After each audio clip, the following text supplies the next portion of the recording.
સુરતના અમરોલી વિસ્તારમાં અસામાજિક તત્વોનો આતંક સુરતના અમરોલી પોલીસ સ્ટેશન વિસ્તારમાં આવતા શ્રીરામ ચોકડી પાસે ગઈકાલે રાત્રે બની એક હૃદયદ્રાવક ઘટના। સામાન્ય બોલાચાલી બાદ એક યુવક પર જીવલેણ હુમલો કરવામાં આવ્યો। હુમલાખોરોએ ધારદાર હથિયાર વડે હુમલો કરતા 19 વર્ષીય મહેન્દ્રનું ઘટનાસ્થળે જ મોત નીપજ્યું।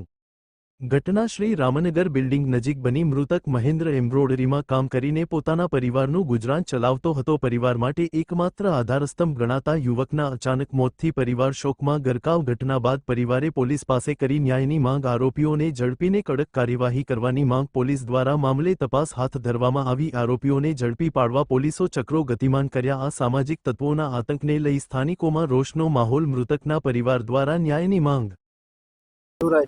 हम दो भाई बात कर रहे थे बैठ के, तो भाई आया बीच में उंगली करने लगा। बोला क्या बात कर रहे हो, क्या बात कर रहे हो। धक्का देने लगा इधर उधर,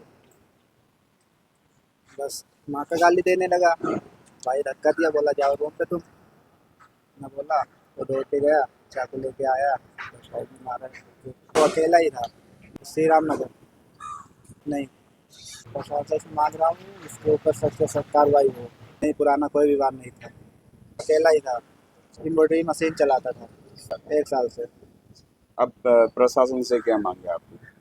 हमारी मांग है कि उसको सख्त से सख्त कार्रवाई की जाए और पकड़ा जाए।